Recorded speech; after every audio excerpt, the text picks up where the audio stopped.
to say that the writers decide what I say and what I do, but how the audience feels about what I say and what I do, that's up to me.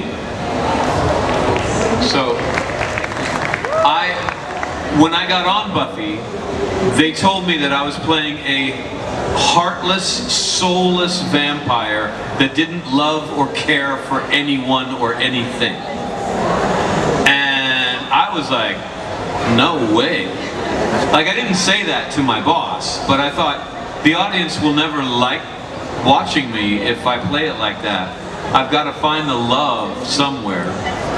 I got to find, what do I love, even if I'm a vampire? And in the beginning it was Drusilla.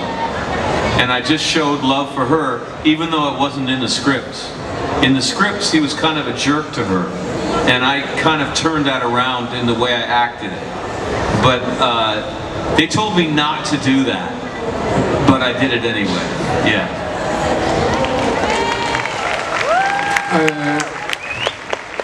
En fait, il dit ce que les scénaristes... Alors, ce que je dis et ce que je fais, ça, c'est les scénaristes qui l'imposent et j'ai rien à dire là-dessus. Par contre, la manière dont les spectateurs reçoivent et perçoivent le personnage, ça, c'est moi en tant qu'acteur. Quand j'ai commencé dans Buffy, ils m'ont dit toi, t'es un vampire sans cœur, sans âme, et t'es juste un gros bâtard. Et James se disait, mais en fait, si je le joue comme ça, les fans, ils vont jamais apprécier le personnage ou vont jamais avoir envie de le regarder. Il dit donc j'ai essayé de trouver une manière, en respectant ce que je devais faire et ce que je devais dire, mais de trouver de l'amour et de transmettre cet amour. Il dit alors au départ c'était avec Drusilla, il dit moi on m'a clairement demandé d'être de jouer le bâtard avec elle et il dit et moi je pouvais pas, donc j'ai pas écouté ce qu'ils m'ont dit, alors je suis pas allé voir le patron en disant c'est pas comme ça que je veux faire les choses, mais il a lui transformé la chose pour qu'on y décèle de l'amour.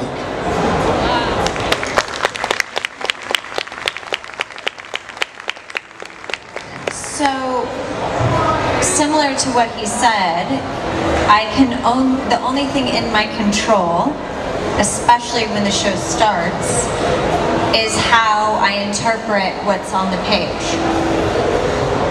And I never imagined that the way I interpreted what the page said would result in an outpouring of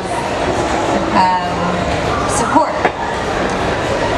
One time, I had a scene with Xander in the closet, making out, and I said to David and Joss, you know, she's always making out in the closet, she's always making these references, like I just feel like,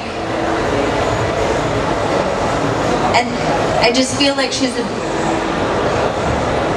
get around girl, and I personally didn't like that, right? I didn't want her to be so sexual in high school, I guess, at that time.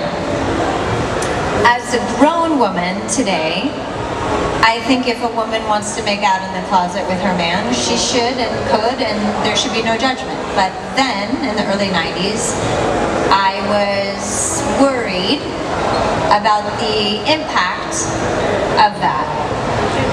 When I mentioned my concern around that, I mentioned my concern of her sounding dim, like the spatula scene where like, I'll hit him with this, you know? I said to my bosses, why does she have to be so sexualized? Why does she have to be so stupid? You know, I'm like, I took it personally. And my bosses said to me that this is why America loves you, the way that you do it, the way that you say it, this is why America loves you. And I had to think, And I said, oh, okay, I get it. Well, I realized that it's not my job to judge my character.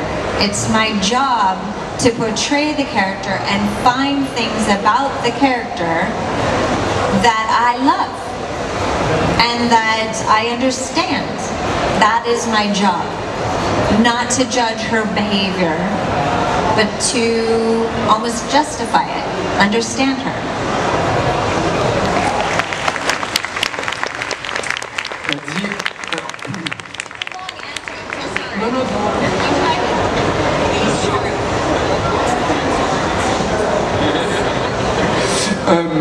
Comme pour James, le seul contrôle qu'elle pouvait avoir sur son personnage, c'était sa manière de pouvoir l'interpréter et d'essayer de ne pas rendre le personnage ennuyeux ou toujours dans la même lignée. Elle dit là où j'ai commencé à me poser des questions et à avoir des choses, c'est que quand elle dit, je me souviens d'une scène où on est avec Alex et qu'on est en train de se bécoter dans le placard et tout ça, et elle dit en fait elle dit je comprenais pas pourquoi, elle dit j'avais un peu l'impression d'être une fille facile, puisqu'on la voyait toujours bécoter, machin, toujours un peu en cachette. Elle dit j'avais pas envie d'interpréter cette fille facile, et encore moins en étant au lycée. Elle dit enfin c'est un peu jeune pour être à ce point sexualisée. Elle dit et c'est pareil, la scène où elle est avec Buffy et elle prend la spatule, le truc là en disant on n'a qu'à le tuer avec ça, et elle dit et c'est pas pourquoi est-ce qu'elle doit être aussi stupide. Elle dit donc elle est sursexualisée, elle est prise pour une abrutie, et je comprends pas pourquoi c'est à ce point. Et donc elle a fait part de ses doutes à Josh et à David, et qui lui ont dit mais oublie pas que c'est pour ça aussi que l'Amérique t'aime, c'est pour la manière dont tu le fais et pour aussi cette frange que tu représentes, et du coup tu fais bien. Et là elle a réalisé que c'est son travail, c'est de rendre le personnage crédible par rapport à ce qui est écrit et de pas ne juger le personnage. Et c'est pas parce que son personnage est comme ça que c'est forcément elle qui va être assimilée à ce qu'est le personnage. Et du coup elle a eu une toute autre vision sur ok, mon boulot, j'interprète, je le fais et je ne la juge pas, j'essaye même plutôt de la comprendre et plus d'aller voir comment elle fonctionne. It sounds so much prettier when you say it. Thank you for your interpretation.